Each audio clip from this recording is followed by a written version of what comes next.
Welcome back, everyone. My name is Neha Khanna, and I am eagerly looking forward to our next session, which is about how to make our lives into our dharma practice. And it's an absolute honor and privilege for me to welcome Jetsunma Tenzin Palmo, one of the most venerable Tibetan spiritual teachers. Now, she was conferred the title of Jetsunma by His Holiness, the 12th Gyalwang Drukpa, head of the Drukpa Kyrgyz lineage, in recognition of her spiritual achievements as a nun and for her efforts in promoting the status of female practitioners in Tibetan Buddhism. She established the Dongyu Gatsa Ling Nunnery in 2002 in Himachal Pradesh in India, on recognizing the plight of women and the lack of facilities for them to pursue a spiritual path. Raised in London, she became a Buddhist in her teens and decided to come to India in 1964 to pursue her spiritual path. She spent 12 years in a cave. Can you believe it? 12 long years in a cave, and was one of the first Westerners to be ordained as a Tibetan Buddhist nun. She was also taught extensively throughout the world. My honor and privilege to welcome Jetsunma. Thank you, my dear. Thank you, Neha. So nice to meet you, albeit online. I certainly hope that the world around us changes for the better soon enough so we can actually do this offline, all of us. Jetsunma, an absolute pleasure and honor for all of us to have you with us today. And I know that a lot of people are excitedly and eagerly looking forward to what you have to say, because let's face it, that even in the best of times, life is challenging for most of us. And I think we can all agree that in the last year and a half, we've all been through a lot, some much worse than the others, whether it is suffering on account of your own poor health or that of a loved one, or losing someone you immensely love and depend on. I mean, these are some of the most traumatic experiences anyone can ever undergo. And unfortunately, we've seen too much of that, too much loss, pain, suffering, and grieving around the world, including here in India, in the last year and a half. So I'm pretty sure that over the next 45 minutes, we are going to focus on how to really cope with that pain. But I want to start out, Jetsunma, by asking you this specific question. Now, most of us have grown up thinking that, there is life that we're living every day, and then there is going to be a day that'll arrive when we will retire, hang up our boots, finally take that much needed break and go seeking the rainbow. And usually it's just very difficult to find that day. For most of us, it never really comes because we're so caught up in the daily rigmarole of life. So how and where do we make a start?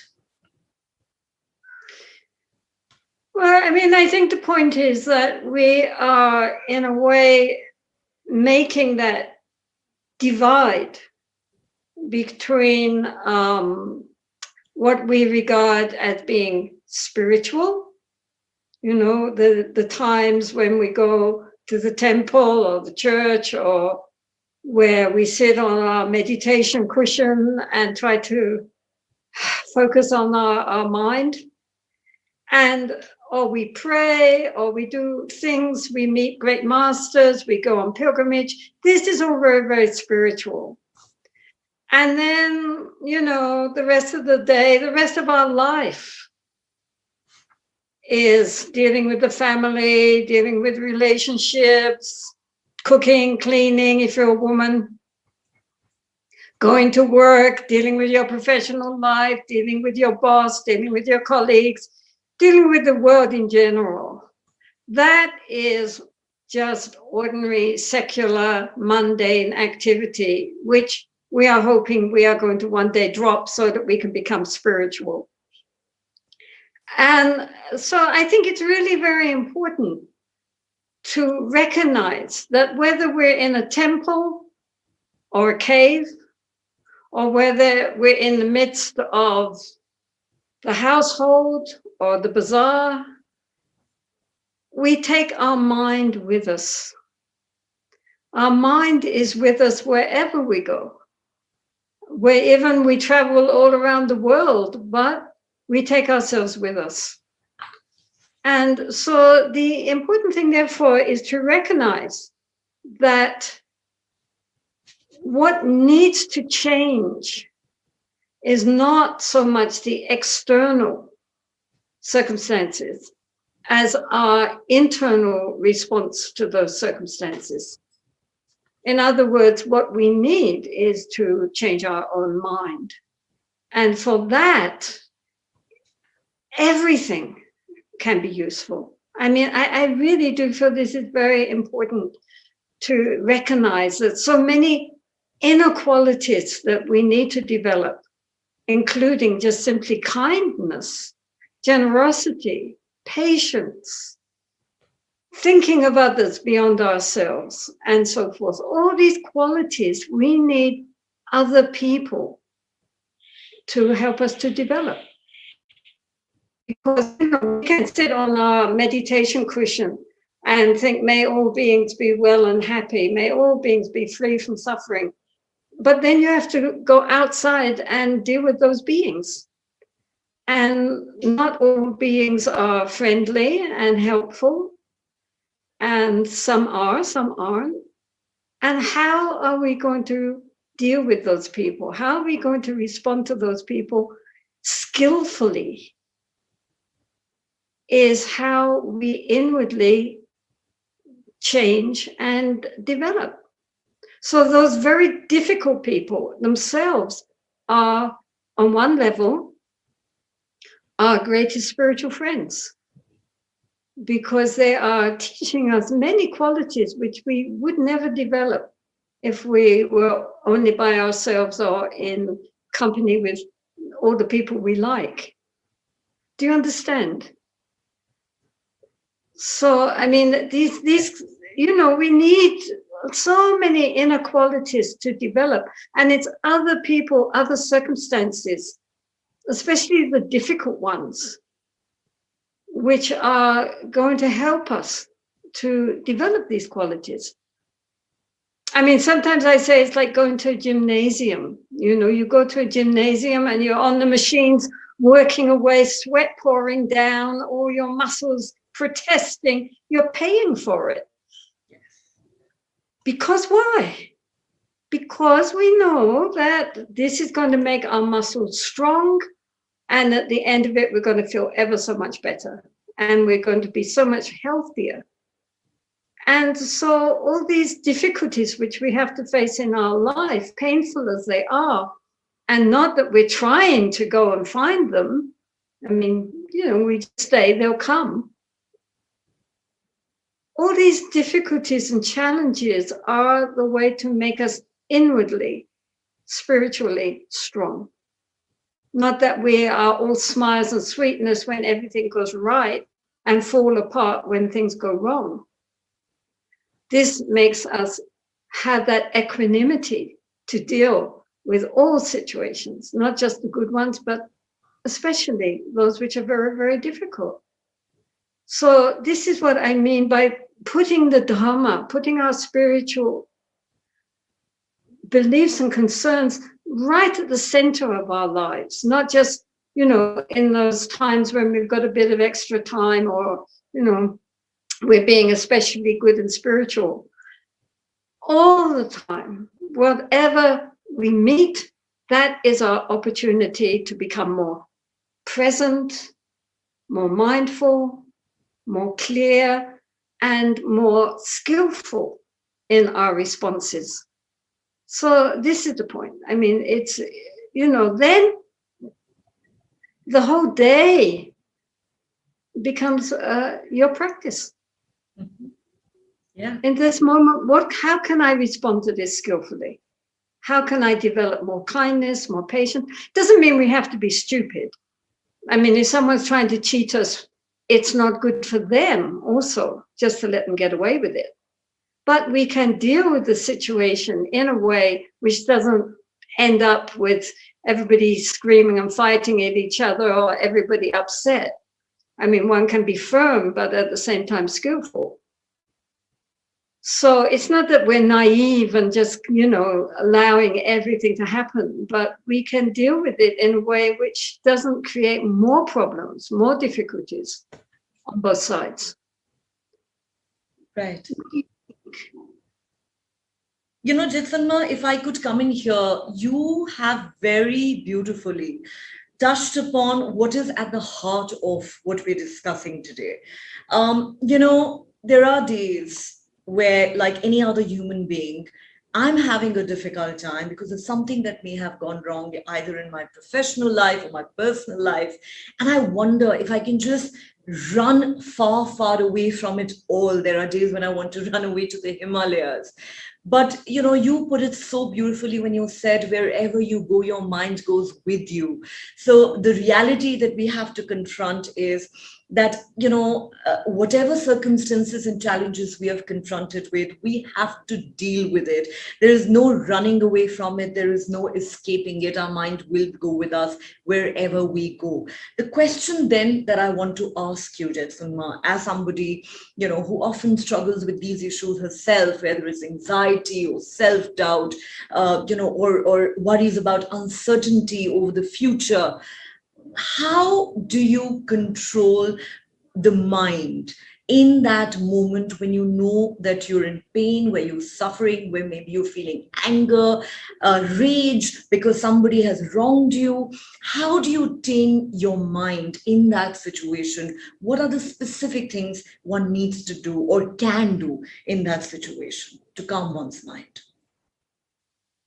Well, of course, obviously, if you have some kind of regular sitting practice, some kind of meditation which you are accustomed to, then that immediately becomes a refuge at that moment. You can go back into that state for the moment.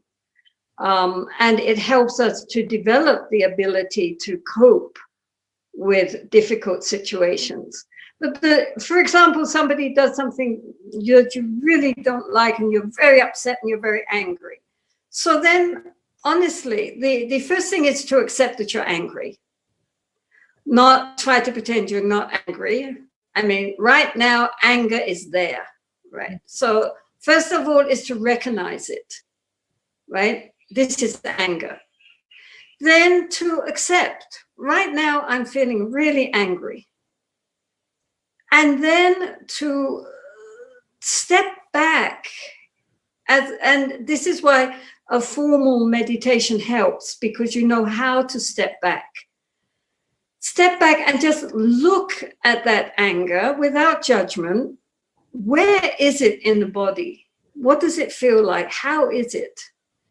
And then, if possible, to welcome it with friendliness, with giving it loving kindness. I'm so sorry you're feeling angry right now.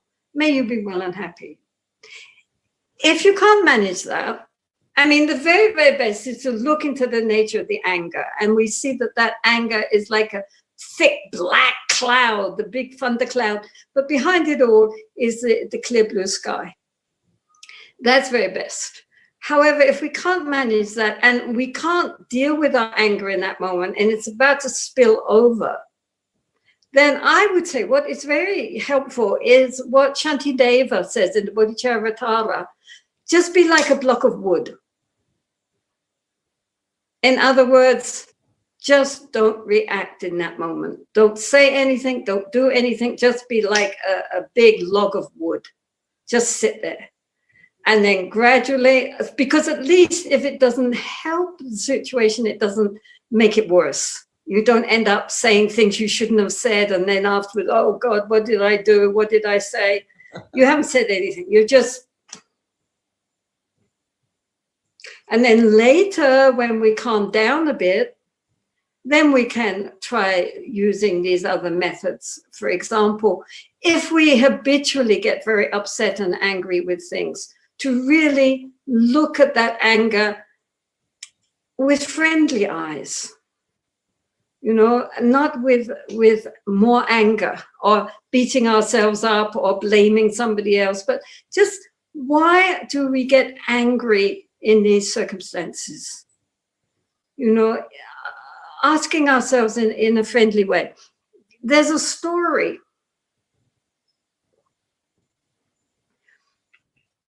of this yogi, maybe it was Milarepa, and one day he comes back to his cave, and there are these 5 big, ugly demons sitting there. And so he starts to say very fierce mantras to dispel them. And they just sit there laughing at him. And so then he sits and meditates on their essential empty nature. And then when he opens his eyes, they're all just at him. So then he says, okay, you are my guests. You are welcome. Just sit there. I will make some tea, and then we'll all sit around and have a nice cup of tea. How about that? So then he turns around and he starts making a fire, getting the water, boiling it up to make the tea. And then when he turns around, all those fierce deities have transformed into beautiful local deities. And they say to him, we will be your followers and we will protect the Dharma. And so then they become Dharma protectors because he accepted them. He was friendly towards them instead of always trying to suppress them or get rid of them or reject them. Those negative feelings in our heart, we should embrace them and ask them what's their problem, and why do you feel like this? And, give them some compassion. And that gradually begins to really dissolve that hard center of, anger or jealousy or fear or whatever we have, by opening up to it instead of rejecting it. But in the meantime, stay like a log of wood. I'm going to remember that, Jetsunma. These words are already etched in my mind. Next time I'm about to lose my temper, I am going to remind myself of these 3 magic words, log of wood. And I have to say that the story that you shared with us is just so powerful and the message in it so profound.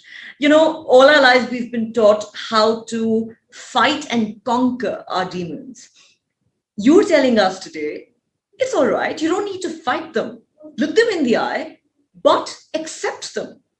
I think that's beautiful. Accept them with, it doesn't mean that you give way.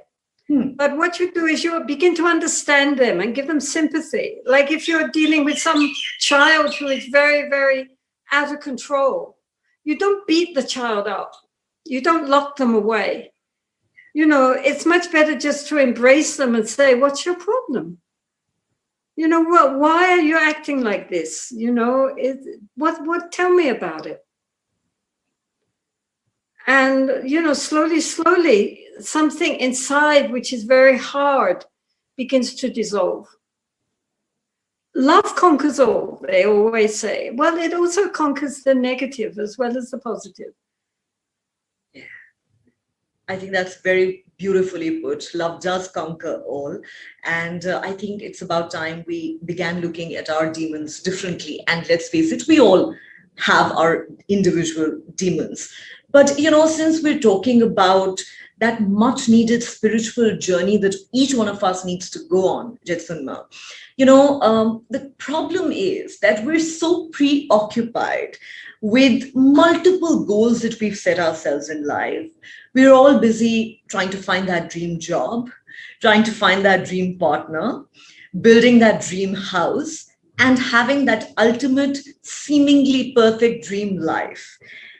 How do you reconcile all these endeavors that we are constantly so preoccupied with the spiritual aspirations that an individual may have?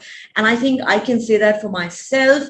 I don't see myself living in a cave ever the way you have. I think I would want all the material goods in the world, goodies in the world. And yet, I think I do seek some sort of spirituality. I'm not yet sure what it is, what shape, form it'll take in my life, but I know I want to go on that journey. How do I reconcile these two? Well, you know, my dear, the problem is not out there. The problem is not our possessions. The problem is not, you know, what we own or don't own. The problem is our grasping, our attachment to that. So I'll tell you another story, okay? You probably know this story, but it illustrates the point, right? So in ancient India, there was this king, and he was a very wealthy king, and he had a big palace filled with all sorts of beautiful things which kings have. And it was very luxurious, very comfortable. But he was a devout king, and he had a guru.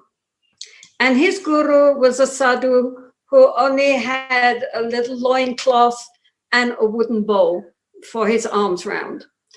And so they're sitting in the garden, and the guru is teaching the king, when the servants come running up and saying, "Oh, your majesty, Maharaj, quickly, quickly, the whole palace is on fire. Quickly come." And the king says, "Don't bother me, you deal with that. I am learning dharma from my guru. You go and deal with the fire." And then the guru shouts up and says, "What do you mean? I have my bowl in the palace." And that's the point. Right? It's not what you own, it's whether what you own owns you. Yeah. That's beautiful. So you have everything in the world, and if you lose it tomorrow, oh well, everything is impermanent. Or you can be living very ascetically, but if you're attached to what you have, then that's attachment.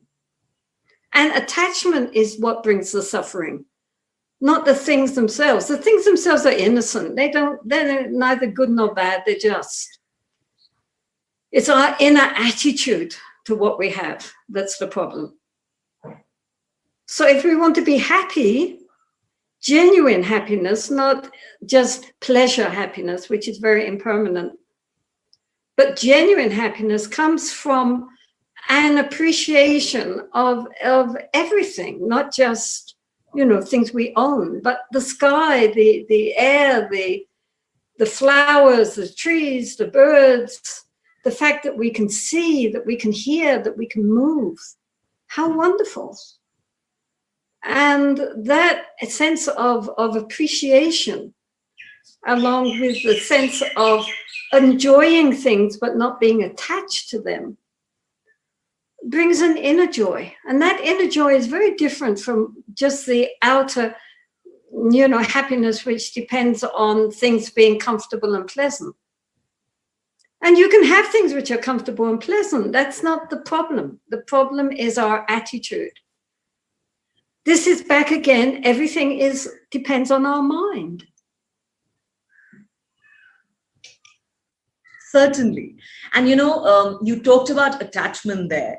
I must say, perhaps one of the biggest goals that I have set myself is to be able to achieve even some degree of detachment in life. And if I'm able to ever do that in this lifetime, I think I would consider myself to be very lucky, because for us ordinary mortals, perhaps that's one of the toughest things to achieve, detachment. And I think that really, you would probably agree, is what holds the key to resolving a lot of the issues that we face in life.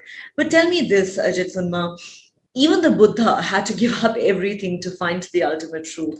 Can we ordinary mortals ever come even close to the truth while being so involved in the daily rigmarole of our mundane lives? No, because I mean, the Buddha himself, he met with kings and princes and wealthy businessmen and all sorts of kinds of people. And he didn't tell them all to give everything up. Mm-hmm. He just told them how to, you know, regard everything as being impermanent and not to cling to it. You can enjoy it, but don't cling to it. The clinging is the problem. It's this grasping mind, which is the problem. And so, many of them gained great spiritual realizations. It's not that they all went off, and became bhikkhus. I mean, some of them did and some of them didn't.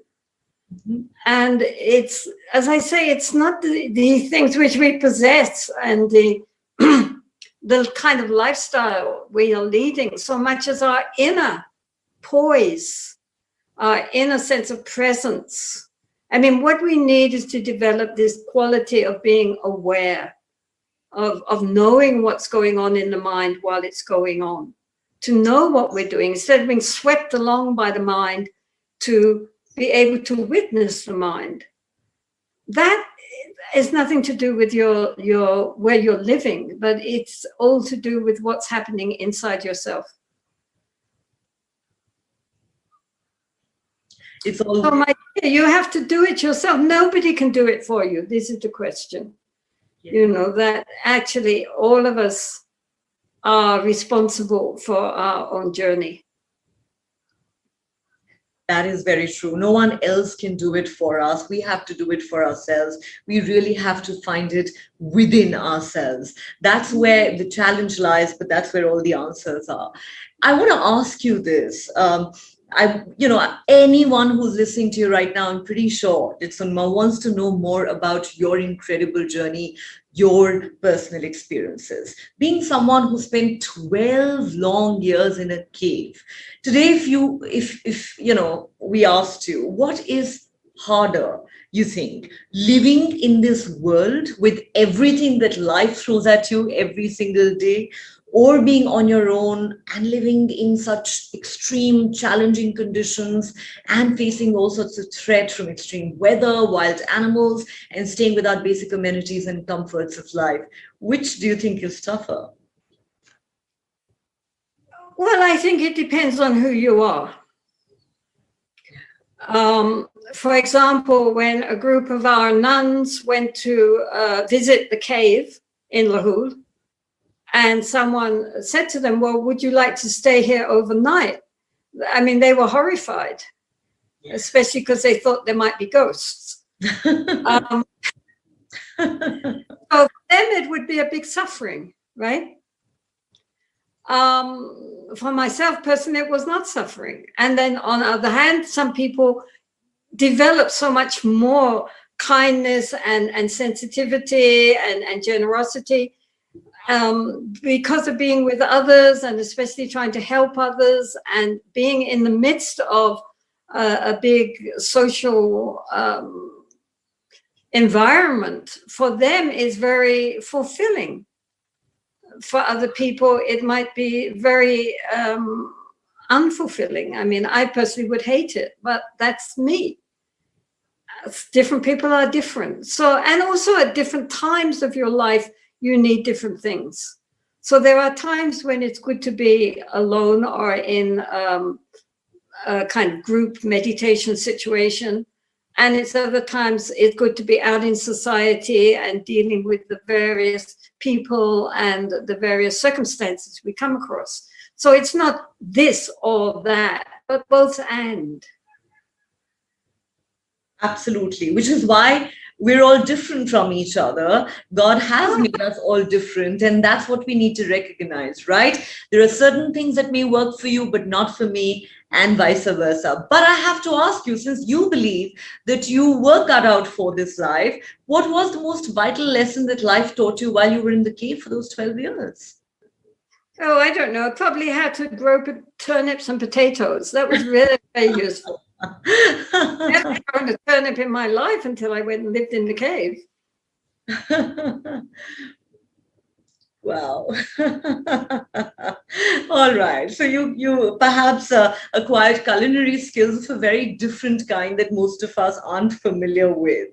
But let me ask you this. There are times when we understand these concepts that we're talking about today and they resonate with us. And then there are moments when we lose track after, let's say, following these lessons for a few days, because let's face it, we're human and we tend to have short memories and our emotions get the better of us in no time. How do we ensure that we are able to continue disciplining the mind on an ongoing basis, even as we try and live our lives more freely? Well, again, I think it is very helpful to have a daily morning practice, even if it's only 10 minutes, to set our motivation for the day, right? To think, well, now I'm going to use this day for the benefit of myself and for the benefit of all those beings whom I should meet. Not just, people that you're trying to impress or people that it's important to impress, but every single, honestly, to just remember that just as you wish to feel well and happy and okay, and you don't want problems and difficulties and suffering, every single being that you meet, including the street dogs, have the same feeling. They want to be happy, they want to be okay, they don't want to suffer. Every single person that you meet. If we're on a bus, if you're on a plane, if you're in a train, just look at all those people. Each one of them has problems. Each one of them has joys, just like we do. And so wish them well, wish them happy, wish them free from suffering. Just that, walking along the street, may all these beings be well and happy. The word for mindfulness in Sanskrit is sati, or smriti in Sanskrit, sati in Pali. And it means to remember. And so although it's translated as awareness or mindfulness in English, and in Tibetan it's the same, it has the idea of to remember. And so the main obstacle is that we forget. Yeah. Right? We forget to remember. To remember what? Where we are right now in this moment. We're swept off in the past or into the future or running around in the present, but we never actually just remain aware and present in this moment. And that poise, that inner poise, is very, very, very helpful. And just to be within yourself, within your body, so that when difficulties come, we are not so overwhelmed because we are poised. Absolutely. And, you've made some extremely important points there, Jetsunma. When you talk about mindfulness, kindness, it's so important for us to show kindness to each one of us, to each person around us, because as they say, you never know what battles someone may be fighting. So show kindness. But, when you talk about living in the moment, and I completely understand the point that you're making, that we've got to learn to live in the moment, something we human beings find very difficult for some reason. But then when you're dealing with difficult emotions like fear, anger, frustration, or sadness, how do you remind yourself of dharma in that moment when you're feeling low, when you're in the abyss? You may want to be in that moment, but maybe that moment is what is hurting you. Well, I would say bring the attention back to the breath. Because in that moment, actually what is happening is that we are breathing. And when we breathe, we cannot breathe in the past and we cannot breathe in the future. We only breathe now. So therefore, it's very skillful just to bring our attention back, breathing in, breathing out, and that sense of inner relaxation, not making it tight, but just actually what's happening in the moment. In the moment, here we are, breathing. And just to bring the mind, settle the mind on the breath can help a lot to bring us back into what is actually happening and not the wild goings on that our mental faculties are giving us. because actually, you know, what is happening is just that we're breathing. So that can bring us back into the moment very skillfully. And it's also something that nobody knows you're doing it. You know, I mean, you're just, you know, you're standing there, you're sitting there, you're walking or whatever you're doing, and you're breathing, and we're knowing. That's it. It's a very skillful way to bring us back into ourselves and into the present moment. And it's so uncomplicated. It doesn't require any particular spiritual affiliations. The Buddha used the meditation on breath in order to become a Buddha. It's not just, you know, it has many depths as we go on. But the point is that, you know, everybody can do it. You just breathe and know you're breathing. That's it. Well, you make it sound so easy. I wish I could just snap my fingers and snap out of a state where I'm not feeling good about life.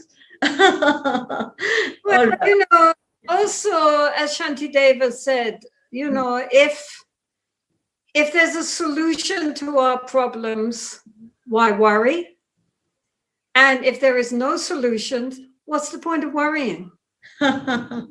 Yes. And that's true, you know. I mean, honestly, the worries that we have this year are not usually the worries we had last year. Those worries have gone. You know, the worries this week, there's going to be a whole nother set next week. So, you know, again, don't cling. Don't cling. You're absolutely right. And you know, just think to yourself, this too will pass, right? Impermanence. It's a flowing river. Absolutely. And you're quite right there, you know, in saying that, you know, we have to learn to stop worrying so much all the time. It's something we human beings are so used to doing, even unconsciously or at a subliminal level. We may not even realize it, but we're obviously harming ourselves in the process. But Jetsunma, tell me this, you know, as human beings by nature, we're all social, and yet in social situations, you know, we face challenges when two people, four people are together in the same space. They're prone to clashing. There can be a clash of egos. We may not agree with each other. We may not like each other very much. How do we learn to accept others a little more easily and overlook their flaws? I mean, it's just something that we're perennially faced with. I think have a sense of humor. Yeah. I mean, it is all as a kind of comedy show, really, you know, because really, it's so ridiculous. And the things that we get upset about are ultimately also, compared with the problems in this world, are usually very trivial. Yeah. And why are we taking it so seriously? So if we don't take it seriously and we just, you know, lighten up and laugh more in a friendly way, not in a nasty way, but in a kind way, and just see the whole thing as just, you know, a cosmic comedy, really, then things are not so, we don't take them so hard. You know, it's not hard. It's just, you know, they're clouds in the sky. Well, clouds come together and then they disappear again, you know. What difference does it make? And worry and anxiety really is a bad habit. It becomes an addiction. Yeah. If people are not worried about this, they'll look around for something to worry about, you know. and so this is also something that we should look at, you know, and really try to deal with that, because it's just a very bad habit, which doesn't help us at all to even come to a good solution. Absolutely. Do we worry sometimes just for the sake of it? I think that is a question all of us need to ask ourselves. You know, it's our default that, you know, we worry. If it's something, we've got to worry about it. Otherwise, we're irresponsible, which is nonsense. I mean, most solve themselves if you leave them alone. That is so well said, Jetsunma, because, you know, when you said that sometimes we feel we're being irresponsible when we're not worrying about something. Mea culpa. I can plead guilty to that, because sometimes when I'm happy, I begin to worry that either that happiness is not going to last, or that there is something that I'm missing or not paying attention to. I almost feel guilty sometimes about feeling happy. Yeah, isn't it strange how, I mean, samsara itself is difficult, but it's twice as difficult, 10 times as difficult, because of our mental attitude towards it. The Buddha said that there are two kinds of dukkha. One dukkha is physical dukkha, which we can't help because we have a physical body. But the second dukkha on top of that is our mental response to that suffering. That is our second dukkha, and that is optional. We don't have to be upset just because things are difficult. That's up to us, how we respond. That difficulties will come, but how we use those difficulties, whether we use them to help us on the path or not, depends on us, And sometimes difficulties are necessary for us. As I said, someone said difficulties, we're like rough pieces of wood. And if we're always smoothing ourselves with silk, that's very pleasant, but we don't get smooth. To get smooth, we need sandpaper. And so sometimes we don't need sandpaper forever, because then we will get raw. But sometimes sandpaper helps us to become smooth. And it's all the difficulties which we come across are all teaching us something if we want to learn. Exactly. Adversity, as they say, is the best teacher. It's not always there to punish us. It's often there to teach us something important. And exactly. What are we learning? This is the question to ask. What have I learned from this? How is this helping me? Yeah. That's the. And I loved, what you said some time back, that life at times can just be a cosmic comedy.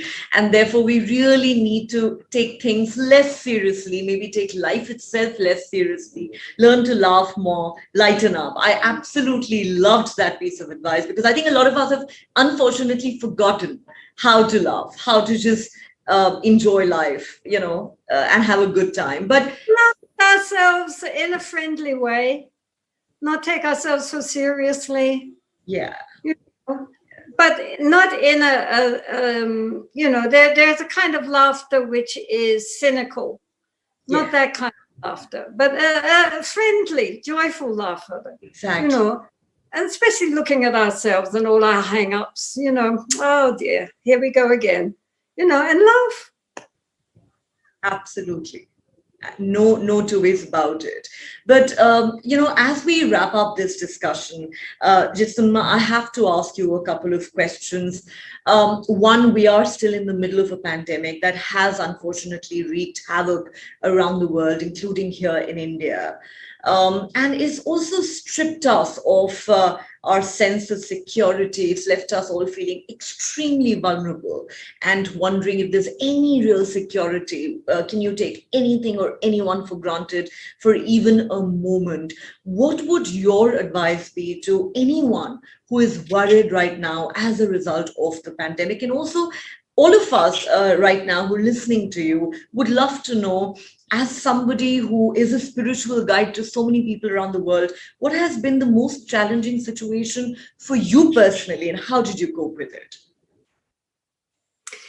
Well, I mean, I think honestly and truthfully, we have to face facts.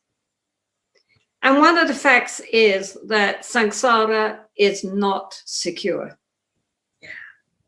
And if we seek security in that which is inherently insecure, in the end, we're going to go crash. I mean, we just have to accept that the only real security is in insecurity, in not believing that we can make things go the way we want them to go, and they're going to stay that way, because everything is impermanent. Everything is changing moment to moment to moment. It's a river. It's not solid concrete. And so we have to accept that everything is changing moment to moment to moment. And this pandemic also will change. It's also impermanent. It might change for the better or the worse, but it's all changing. And we have to flow with that. You know, I mean, there's nothing we can do about it to make it well. But what I would say is that it's at this time when the media and the governments and everyone is spreading so much paranoia, so much fear, we should not plug into that energy. We should plug into our innate basic goodness, which we all have, which is the fullness of love and compassion and wisdom. And visualize sending out that light and that love everywhere to all the beings all around the whole planet, and especially in our house, in our neighborhood, towards the people we meet. Send out joy, send out love, send out light. Don't put out more black psychic energy, because the world, we talk about, you know, Delhi and whatever as being polluted, but the real pollution is the psychic pollution of all our fear and anger and you know, the paranoia. That, if we could see it, would be thick black. And so we need to send some light into all of that and not get caught up in that. Plug into our goodness. Don't plug into the darkness. Wow, those are words to live by. Plug into your goodness, do not plug into your darkness. And that's how you spread light around you. And of course, life sometimes can be as simple as we make it. And with all the profound lessons you've taught us today, I'm sure all of us can look at making our everyday life into a spiritual practice. On that note, Jetsunma, what an honor it has been for me personally and for all of us here to have you as Rejuvenate. Thank you so much for your time, for your insights, for sharing your wisdom and perspective with us. And I'm sure that all of us are going to leave this session more enriched human beings with a determination to live our lives better. Thank you so much. It's been an honor talking to you. Thank you, Neha, for all your enthusiasm and for your questions, and just lovely to see you. Absolutely lovely to see you, Jetsunma. Thank you so much. And I really hope that I can see you in person sooner rather than later. Thank you for this honor. Bye, my dear.